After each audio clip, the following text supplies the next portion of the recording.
data. Vamos a tener, ¿no? Dos tipos de legitimidad, ¿no? Lo señalaba en su momento, aunque no está anotado en el PPT, ¿no? Una legitimidad amplia y una restringida. La amplia, fundamentalmente, va a estar ligada al derecho de acceso a la información. ¿Y por qué va a ser amplia? Porque finalmente cualquier persona puede, ¿no? Solicitar, ¿no? Acceder a una información de carácter público, ¿no? En cambio, cuando se trata del derecho a la autodeterminación, hablamos ya de una legitimidad restringida, porque solo el afectado podría ser el que interpone, ¿no? O, en todo caso, no sus representantes. Se trata de un menor, ¿no? Su tutor, el padre, los que ejercen la patria potestad. Si se trata de un mayor, ¿no? Pues es su curador. Ah, si se trata de una persona jurídica, ¿no? El representante legal o el apoderado destinado para tal fin, ¿no?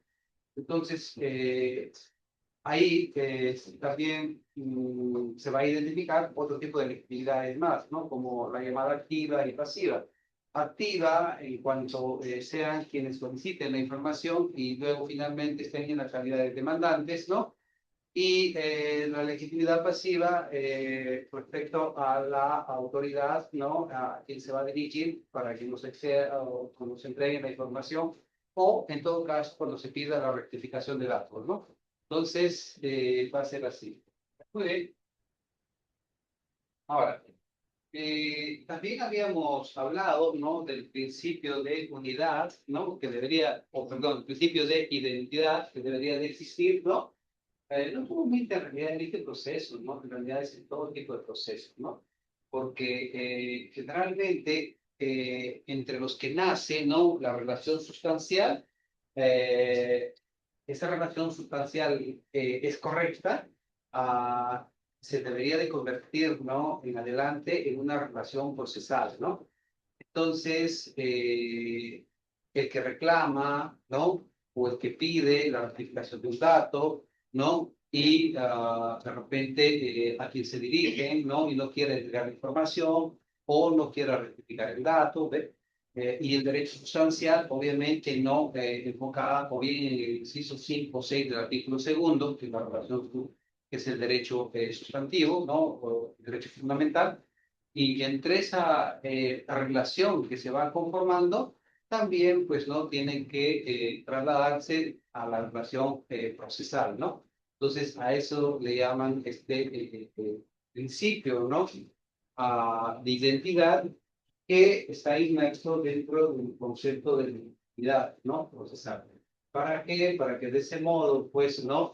El juez, al calificar, considere que hay una relación jurídica procesal válida, ¿no? En derecho procesal eso se denomina el saneamiento, ¿no? Entonces hacen, todo proceso lo hacen, ¿no? Entonces para eso sirve, ¿no? A manejar este concepto de identidad para no tener problemas en la etapa de saneamiento, ¿no? Obviamente, en el proceso constitucional lo hace en la etapa misma de calificación, ¿no? En cambio, en los procesos ordinarios lo hacen generalmente ya después de contestar la demanda, ¿no? Entonces, pues a ese momento de evaluar, generalmente, ¿no? Comienzan, ¿no? A analizar este principio de identidad para hablar de una relación jurídica procesal válida. Además, obviamente, de cumplir con las condiciones de la acción, ¿no? Y los presupuestos procesados. Muy bien. También habíamos visto, por ejemplo, ¿no? Que para la demanda se requiere aquí en este proceso formalidad. Y ustedes saben, ¿no? Ya cuál es la formalidad o la estructura que una demanda debe tener, ¿no? Parte de una sumilla, ¿no es cierto? Y en la sumilla está ahí el número de expediente, o en todo caso, si es una demanda, no iría el número de expediente, no va en blanco, ¿no? ¿Ves? Después el nombre del especialista legal se señala, pero también va en blanco porque es una demanda, es un primer escrito, es mes de partes quien asigna el número aleatoriamente y al juzgado que corresponda y al secretario que se va a hacer cargo de ese expediente, ¿no? pero la demanda va en blanco, ¿no? En cambio, el cuaderno sí va, porque hay hasta 3 tipos de cuaderno. Entonces, el cuaderno principal, ¿no? El expediente principal que va a hacer referencia, sí va al cuaderno principal. El número de escrito también es correlativo y está en relación a los abogados, ¿no? Porque si dentro del proceso se apersona a otro, ese otro va a comenzar, ¿no? Con el número 1, porque es a partir de ese escrito que él, ¿no? Es parte de ese proceso. Pero si él está en ese proceso, sucesivamente irá enumerando sus escritos, ¿no? 1, 2, 3, 4. Y luego la sumida simplemente se pone, pues, ¿no? Proceso de área data, ¿no? Muy bien. Entonces, luego se pone la autoridad a quien se van a dirigir. Y en este tipo de procesos, ¿no? Al igual que en casi todos los procesos constitucionales, ¿no? Ah, cuando hablamos de la autoridad a quien se va a dirigir, estamos hablando básicamente, ¿no? De la competencia, ¿no? De la competencia. Y podemos ahí ver, ¿no? Por ejemplo, por especialidad y por territorialidad, ¿no? Si es por especialidad, obviamente le corresponde a un juez constitucional. En ausencia del juez constitucional estará el juez civil, ¿no? Muy bien, entonces va a depender de eso y ahí se podrá, después de la sumida, la autoridad a quien dirija, ¿no? Generalmente como si el señor juez del juzgado constitucional del turno de Lima, si es Lima, porque Lima sí hay. Si es ATE, señor juez especializado civil de la Corte Superior de Lima Este. Algunos evitan algunos escritos que le ponen, ¿no? Señor, entre paréntesis, la A. Juez, entre paréntesis, la A. Para que así, para que hay referencia, pero la verdad es que no es técnico, ¿no? Se pone de frente, ¿no? Porque ya cuando, si le tocó a una mujer, ya, bueno, realiza, claro, ya los siguientes escritos tú lo puedes corregir, ¿no? Pero el primer escrito siempre va, pues, ¿no? Señor, juez, ¿no? Constitucional de turno de la Corte Superior de Lima, suficiente. Muy bien, entonces luego ya va la identificación de las partes, ¿no? Comienza identificando su demandante, ¿no? El que va a hacer. Y el demandante pone no pone yo, ¿no? De frente, no como una solicitud, no, como un no, va de frente su nombre, ¿no? Como ahí te lo pone, ¿no? No. Fulano, mengano, identificado con DNI número, con domicilio real en, porque lo tiene que poner, ¿no? Para hacer cualquier aclaración, si probablemente no se incide incluso con tu DNI, tiene que señalar, por ahí van a tener como domicilio real, ¿no? Y señalando domicilio procesal en la casilla electrónica, ¿no? Casilla electrónica también. Y nada más, no se pone nada, ningún otro dato más, ¿no? Como el número del celular, ni el nombre del abogado, nada, ¿no? Porque el abogado que está firmando la pena del escrito es el que está autorizando y es el que se está personando, pues, ¿no? Entonces, a usted, con el debido respeto, me presento y digo, dos puntos, ese es ¿no? La fórmula que se utiliza, ¿no? Y luego, obviamente, viene el petitorio, y dentro del petitorio, pues, ¿no? Utilizaremos los fundamentos, ¿no?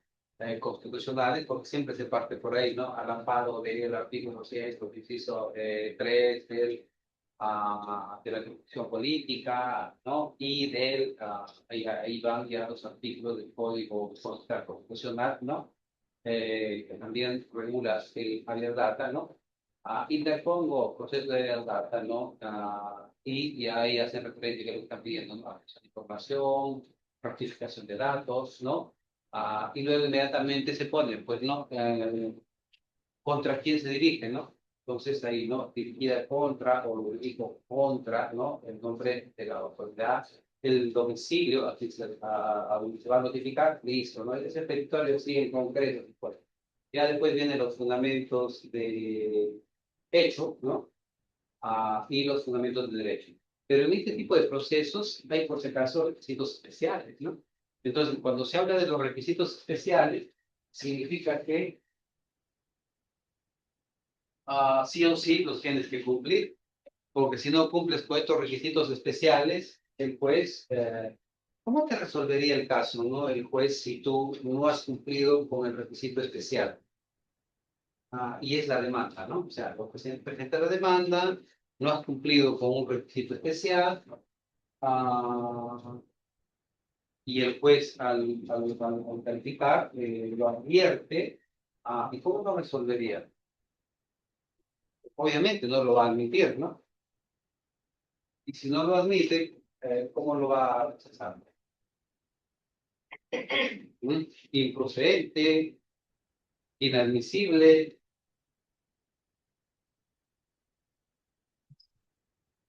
porque sí o sí, ¿no? Esto se tiene que señalar, ¿no? En este caso, si tú no señalas este requisito especial, ¿no? Y es la demanda, el juez te puede señalar, ¿no? La inadmisibilidad de la demanda para que cumpla con señalar, ¿no? El requisito especial, ¿no? Puede dar plazo, 3 días para que lo puedas subsanar, ¿no? Ahora, eh, si es acceso a la información, hay que poner, pues, ¿no? De dónde está ubicado, ¿no? Esa base de datos, ¿no? ¿Dónde lo tienen, ¿no? ¿Quién es el responsable, en fin, de esta base de datos? ¿A qué organismo pertenece? Y esos datos. Tiene que estar en la demanda, sí o sí, ¿no? Y en el segundo caso... En ese caso se refiere al demandado. no, claro, claro. O sea, debe estar el De la del entidad, ¿no? demandante y del demandado. Claro. Obviamente, el demandado, ¿no? Pero la base de datos que tú estás señalando, ¿no? Ah, si esta es información de manera general a la autoridad, a la entidad, ¿no? Si la gente está pidiendo de un ministerio en particular, se señala, pues, ¿no? A quién es el responsable. Ojo, en los textos únicos de procedimiento administrativo que tiene cada entidad, ahí generalmente establece quién es la autoridad responsable en caso de acceso a la información. Entonces, a él es donde tendría que decir. Creo que también en documentos adjuntos, porque cuando tú vas a presentar la información contra la municipalidad, te dan un parte, Claro. Formulario. un formulario y te sellan tú, cuando tú haces los solicitudes, te sellan que están recibiendo el pedido. Entonces, creo que también te piden adjuntar, ¿no? Porque según se han demorado y no te quieren dar. Claro, ¿por qué? Porque, claro, ese ya es el requisito previo también, ¿no? ¿Por qué? Porque tienen 10 días ellos para que te den la información, ¿no? Y aparte también, ¿no? Cumplir con estos requisitos. Por eso habría que identificar, ¿no? A ver, ay, es acceso a la información, listo. O es derecho a la autodeterminación. Si es derecho a la autodeterminación, tú tendrías que fundamentar, ¿no? ¿Por qué consideras, ¿no? Que la información que tú estás ahí cuestionando resulta de repente discriminatoria, falsa, inexacta, violatoria, ¿no? A la identidad personal. Entonces, eso se señala, ¿no? Muy bien. Ahora, en este tipo de procesos, ¿cabe medidas cautelares? Sí. Generalmente los procesos constitucionales, casi en todos ellos caen medidas cautelares, excepto en dos tipos de procesos que no caen, ¿no? ¿Se acuerdan qué tipo de procesos son los cuales no caen medidas cautelares o no? Hay dos procesos constitucionales de los 7 en los cuales no caen medidas cautelares. ¿Cuáles son? De los demás sí, pero hay en dos y los que no caen en el.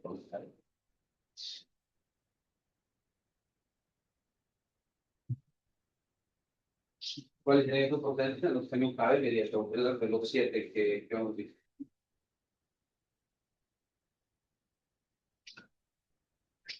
Muy bien, uno de esta vez voy a discutir otro. Es un proceso constitucional orgánico. Es un proceso constitucional orgánico. En un proceso constitucional de la libertad local, listo, ahí está, en un proceso de respuesta. Y un proceso constitucional orgánico tampoco local. ¿Cuál sería ese proceso?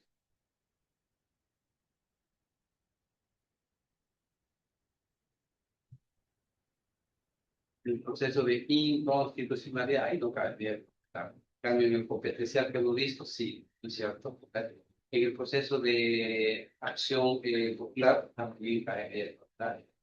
Muy bien, entonces acá caben medidas cautelares. Y ya ustedes saben los requisitos, pues, ¿no? Para solicitar la medida cautelar, ¿no? Los presupuestos que te van a pedir siempre van a ser tres, ¿no? El primero va a ser, ¿qué cosa? La apariencia del derecho, el peligro en la demora y la razonabilidad de la medida, ¿no? Esos son tres presupuestos que tienen que ser ahí fundamentados, ¿no? ¿Para qué? Para que obviamente presente tu medida cautelar. Y ahora, en el Arias Data hay tres, ¿no? Tipos, ¿no? Ya ellos te lo van regulando. Una es de anotación. Y cuando dicen que es de anotación, ¿para qué es? ¿No? Para poner en la base de datos nada más, ¿no? Anotar ahí que la información, ¿no? Materia, obviamente está siendo, ¿no? Sometida a un proceso constitucional. Incluso le van a poner el número de expediente y todo lo demás, ¿no? Entonces, ahí está. Eso es de anotación. Eso sí, eso puede señalar, ¿no? La parte. O también puede ir, ¿no? Por el bloqueo o por la suspensión generalmente cuando se trata de derechos a la autodeterminación, ¿no? ¿Por qué? Porque de repente puede causar un daño irreparable, ¿no? Si esa información sale o se explica o alguien lo está solicitando, ¿no? ¿Por qué? Porque de repente es discriminatorio, falso, inexacto. Entonces, vía medida cautelar, inmediatamente presentada la demanda, lo que pide uno es, ¿no? La suspensión o bloqueo, mientras va durando, obviamente, el proceso, ¿no? Y también otro tipo de medida cautelar única que cabe acá en este proceso es prácticamente la incautación de la base de datos, ¿no? Para eso, obviamente, no lo puede hacer incluso después de oficio si considera que esa base de datos de repente no corre el riesgo de desaparecer. Entonces, para que no desaparezca, porque, ojo, comienzan como un proceso constitucional, pero incluso puede derivarse, ¿no? En un proceso penal. Porque si consideran, por ejemplo, que esa base de datos y la información que tiene y todo, ¿no? Es ilegal y todo, lo que va a hacer el juez es informar inmediatamente todo al Ministerio Público. Lo que él ha incautado, lo que él ha lacrado, no ha ordenado, listo, así se va a ir al Ministerio Público, porque el Ministerio Público es el cual comenzar a investigar, ¿no? Es decir, eso pasa en todos los casos. Por el caso, no solamente en los procesos constitucionales, en un proceso civil también pasa lo mismo, ¿no? Si, por ejemplo, se advierte que una de las partes ha presentado documentos falsos como medio probatorio, porque eso se ve, ¿no? En el debate, ¿no? A ti te toca, ¿no? Como abogado estar en la audiencia de pruebas, y tú ya has tachado documentos precisamente porque son falsos, ¿no? Y la parte no lo ha retirado, ¿no? Lo mantiene en la etapa de audiencia de pruebas, tú lo vas a señalar, ¿no? ¿Por qué? Porque el primer paso para esta audiencia de pruebas es precisamente, ¿no? Las fundamentaciones de las tachas, ¿no? O que se hayan presentado. Ahí, ¿no? Tú lo señalas. Y si el juez efectivamente advierte, ¿no? Que es falso y todo lo demás, igual lo que hace es poner, ¿no? En la reunión al Ministerio Público para la investigación del caso. El proceso civil sigue, pero se va a abrir respecto a estos documentos a un proceso penal. Así es, ¿no? Por eso que fácil sería ganar un juicio, ¿no? Fabricando pruebas, ¿no? Tú como abogado que quieres ganar todos los casos, fácil, fabricas todas las pruebas, ¿no? Hoy está aquí, escaneando para acá, tal, sácalo igualito, la firma, ahora se puede hacer todas las cosas. Lo presenta, ¿no? Porque quiere ganar como sea, ¿no? No, te ¿no?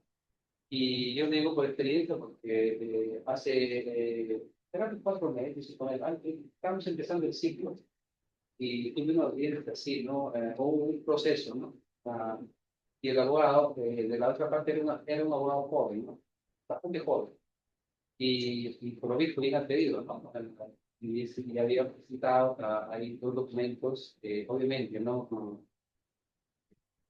En primer lugar, designaban la firma, ¿no? De ese documento público con un servidor que ya no estaba. Es decir, desde que comienza el proceso y todo lo demás, la demanda y todo, ya no estaba. No estaba ya como autoridad. Y presentan otro documento en el que incluso hacen ver visitas, ¿no? Que han habido, etcétera, ¿no? Que una de estas autoridades lo ha, supuestamente, ¿no? Ahí, verificado, ¿no? Entonces son 2 documentos, pero Uno, que no trabaja en esa área, el otro, ya después de un funcionario hace tiempo, y entonces tú pues, no taches por eso en documento, y no lo retira, y la audiencia te lo señala, lo dices, ¿no? O es el funcionario, o el tipo funcionario que está irrogando funciones que no tiene, o alguien ha falsificado su firma, ¿no? En otro caso, entonces el juez pregunta, ¿no? A los abogados, mira, no, este documento sí, el abogado lo único que dice que se disculpa sin señal de bueno, eso no tiene pegado, dice como medio probatorio, ¿no? Mandado. Entonces, ves ahí. Creo que ha hecho el juez, ¿no? Ha terminado la audiencia y todo, ha dispuesto la revisión de su documento, ¿no? Ahí va a pasar otra cosa, ¿no? El abogado se va a hacer responsable o bien. Por eso que tú, cuando llegas a un caso, siempre le preguntas, no, dígame, ¿estás dando de legal, de ilegal? Y si desconfías, tienes que investigar. Bueno, no vas a llegar el proceso penal aquí cuando involucrar a un abogado. Y que se cree que puede evitar esto. La verdad que es lo mismo, ¿no? Y si van en falso, se acabó la carrera, guardar de un proceso penal y todo, ¿no? Y es el pobre, ¿no? Y eso que uno le da la oportunidad, ¿no? Y uno le da la oportunidad, por ejemplo, en la primera audiencia que hubo, ¿no? De saneamiento y todo, ahí se dio la oportunidad porque se le formuló la tacha, ¿no? Y dentro de la tacha y todo lo demás se señaló, documentos, no puede ser verdadero, por esta razón, tal. Y si yo fuera abogado, ¿no? Inmediatamente, ¿qué hago? Yo lo retiro. Pero puede ser que lo que me has dado no corresponde, no corresponde. Yo por mi parte, pues, igual, a ver, primer trabajo. No, yo no trabajo. Yo lo retiro. Podemos arriesgar. Pero él lo mantuvo, ¿no? Hasta la audiencia fue retirado.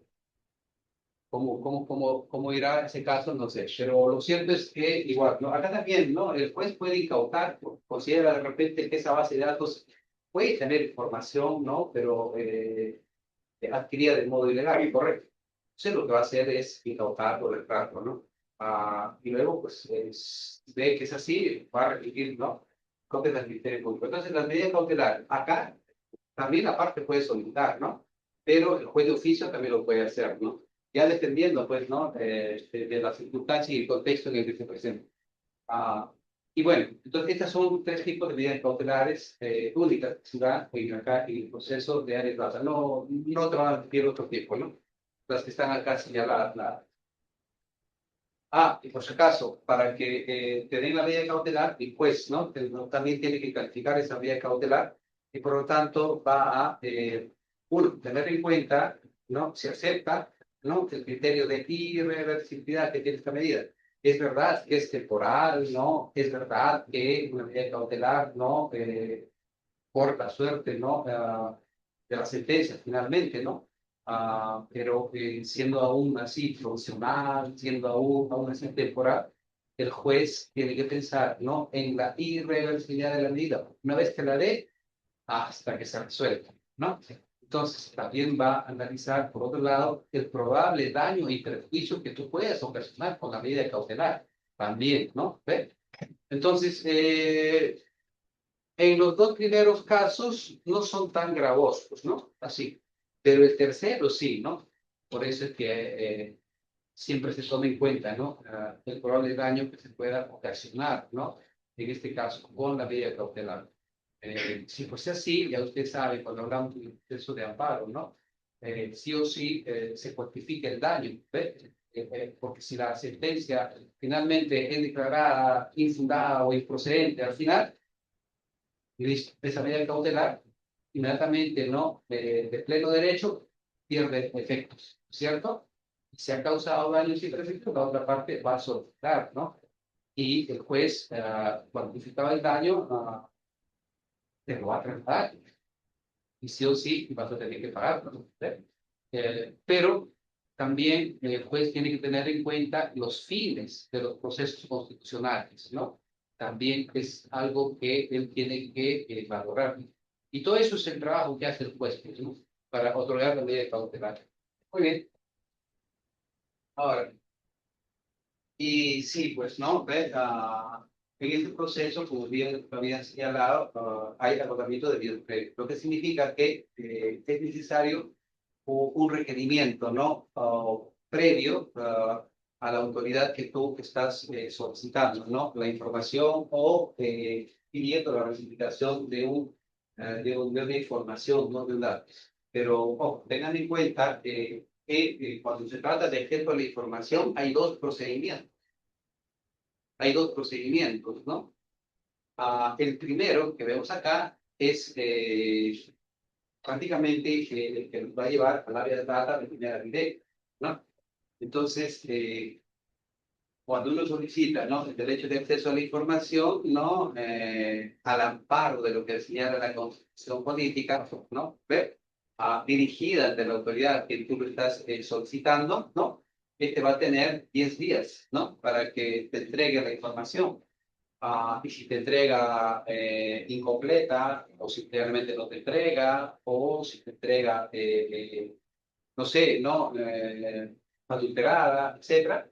Listo, tú simplemente no, ya cumpliste con esa solicitud previa y al día 11, ¿no? Al día 11 ya puedes estar contando, ¿no? Los 60 días que tú tienes para interponer la demanda de verdad. Así es, ¿no? Entonces, así es, mire. Pero, ¿qué pasa en el otro tipo de procedimiento? Acá, es decir, si yo he iniciado, ¿no? Por si acaso, ¿no? Conforme a la ley de transparencia, ¿no? De acceso a la información pública, ¿no? Esa ley de transparencia y acceso a la información pública, si yo he utilizado la ley nada más, ¿ve? Y no me han dado la información también dentro de los 10 días, lo que voy a hacer yo no es ya irme inmediatamente, ¿no? Al proceso de área data. Voy a tener que apelarlo. Si he ido por la ley, voy a tener que apelarlo al tribunal, ¿no? Al Tribunal de Transparencia y Acceso a la Información Pública, para que también dentro de los 10 días hábiles, ¿no? Me responda. Y si no me responde, o si me responde y me señala, ¿no? Que la entidad no ha remitido ninguna información, listo. A partir del día 11 ya yo también comienzo recién a contar mis 60 días para interponer la demanda de habeas data, ¿no? Así es, ¿ve? Ok. Entonces, hay dos formas, ¿no? De acceder a la información. Uno, de manera directa, utilizando la Constitución Política, y esta te va a llevar de frente, ¿no? Después de lo de solicitado, que 10 días, ¿no? En que no se haya cumplido, a partir del día 11, ya directo a la demanda de habeas data y al proceso de habeas data. En cambio acá no. ¿Ve? Utilizan la ley para pedir información pública, generalmente los periodistas lo hacen, ¿no? Utilizan este medio los periodistas. Lo usan, van a tener que apelarlo, ¿no? Al tribunal. Este tribunal también, ¿no? Por lo que ya resuelva, ¿no? Si es negativo, listo, a partir del día 11, recién ya tú tienes de ahí 60 días para interponer la demanda. No lo puedes hacer antes, ¿no? Es decir, te negaron la información y tú, pum, de frente te vas a la data, obviamente, ¿no? ¿Qué te va a responder el juez en ese caso? No te va a decir ahí ya inadmisible, nada, de frente, te va a decir improcedente. No has cumplido con este requerimiento. En cambio, cuando se trata, por ejemplo, del derecho a la autodeterminación, sí, ¿no? Vas de frente ya utilizando el inciso 6 del artículo segundo, ¿no? De frente, ¿ves? Y igual, ¿no? 10 días tiene la autoridad para que responda, ¿no? Finalmente, que se ha el dato, ¿no? En fin, ¿no? O se ha retirado, ¿no? El dato que considera, ¿no? Que no debería estar ahí, etcétera, ¿no? Pero si igual no hay una respuesta pues conforme, ¿no? Incluso no hay respuesta simple y llanamente, ¿no? Hay un silencio. Listo, tú ya cumpliste y a partir del día 11 ya tienes habilitado el camino para presentar tu demanda de habeas data, ¿no? Y ahora, presentar la demanda de habeas data, si tú quieres, tu medida cautelar, ¿no? Ya eso ya depende. Muy bien. Entonces, así es esto, ¿no? Ahora, también hemos señalado que hay algunas excepciones, ¿no? Al agotamiento, pero esto de las excepciones al agotamiento, tú tendrías que demostrar que efectivamente, ¿no? Que por el transcurso del tiempo el daño se va a hacer irreparable, ¿no? Es excepción de las excepciones, en realidad, ¿no? Los jueces no, ellos hay veces prefieren, ¿no? Que tú abortes, ¿no? La vía previa a que de frente pongan la demanda, ¿no? Y sustentes, ¿no? Las excepciones al agotamiento. Tendría que ser bien evidente, ¿no? Que va a haber un daño irreparable, ya, ¿no? Entonces, quizá lo admitan. Muy bien. En este tipo de procesos también figura, te da la posibilidad de acumulación, pero en realidad acumulación, ¿no? De pretensiones. Puedes acumular, ¿no? Dos, tres pretensiones, ¿no? O incluso, en algunos casos, puedes acumular pretensiones tanto de acceso a la información como del derecho a la autodeterminación. Te da esa posibilidad, ¿no? Proceso. Y la carga de la prueba, por si acaso, generalmente hemos dicho que en los procesos en general, en el ordenamiento jurídico, te dicen, ¿no? Que el que afirma algo está obligado a probarlo. Pero el proceso de habeas data funciona el principio de la carga inversa, lo que significa que, si bien es cierto, tú vas a sustentar en tu demanda, pero si te niegan la información, el que niega ya tiene la carga de la prueba para señalar las razones, ¿no? Y fundamentar, pero también, ¿no? Está medio probatorio, por qué no te dan esta información, ¿no? Entonces, la prueba, o la carga de la prueba, se invierte, ¿no? Entonces, funciona en este proceso de alerta.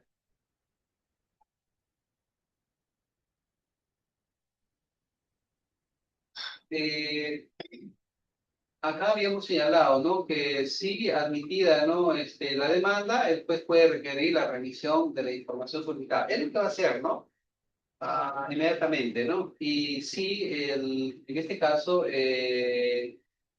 la parte demandada lo va a tener que hacer, pues, ¿no? Porque en el auto de calificación se señala, ¿no? Cúmplete con remitir. Si lo ha admitido la demanda, va a pedir la cúmplete con remitir, ¿no? Muy bien. Pero también puede el demandado, ¿no? Simplemente no hacerlo, ¿no? ¿Por qué? Porque de repente está formulando una oposición, ¿no? Y la oposición tiene que ver de repente con que él no tiene, ¿no? No es la autoridad que maneja de repente esa base de datos, la oposición va a ser que de repente esa información que están pidiendo no existe, en fin, ¿no? En ese sentido, pero por lo general se solicita. Ahora, parece que funciona pues una medida cautelar, ¿no? Si la autoridad o el emplazado va a contestar de ese modo, pues a través de la medida cautelar, pues va a ordenar, ¿no? Que provisionalmente o se haga la anotación, ¿no? O se bloquea o se suspenda, ¿no? Muy bien, el procedimiento, bien, es muy similar al proceso de amparo y a todos los procesos constitucionales, ¿no? Estos procesos son compartidos, ¿no? Compartidos entre el Poder Judicial y el Tribunal Constitucional. Estos procesos siempre se van a iniciar en el Poder Judicial, ¿no? Primera instancia, listo. Si no estás conforme con lo que ha resuelto, ¿qué recurso vas a utilizar para llegar, ¿no? A la sala? El recurso de apelación, ¿no? ¿verdad? Y con eso la tabla sube. Así es. Tiene tres etapas este proceso, por lo general, ¿no? En la primera instancia, ojo, se habla de siempre, ¿no? De tres etapas. Una etapa postulatoria, ¿no? Una etapa de audiencia y la etapa resolutoria. Pero también recuerden que en los procesos constitucionales existe el principio de economía procesal, ¿no? ¿Qué significa? Que si el juez tiene ya todo para resolver, no va a, no, ya no es una obligación, ¿no? Señalar fecha de audiencia, ¿no? Sino de frente, ¿no? Pues puede resolver el caso, ¿no? Eso solamente funciona en la primera instancia, pero a partir de la segunda, ¿no? Hasta el Tribunal Constitucional, sí o sí, la sala siempre va a señalar vista de la causa, ¿no? De frente, vista de la causa. ¿Por qué? Porque lo que le va a interesar es escuchar a las partes, dado de que él no ha conocido ni la demanda ni la contestación, ¿no? Entonces, va a escuchar a las partes para que pueda resolver, ¿no? Entonces, sí o sí, vista de la causa. ¿Y qué pasa si de repente ya, en fin, ¿no? Rechazan, ¿no? Una vez más, declaran infundado, improcedente tu demanda? Muy bien. vía recurso de agravio, ¿no? Vas a llegar al Tribunal Constitucional. Y el Tribunal, ¿no? En cuanto califica positivamente, ¿no? Ese recurso de agravio, va a dar fecha para evitar la causa, ¿no? Y bueno, y luego pues lo resolverá definitivamente.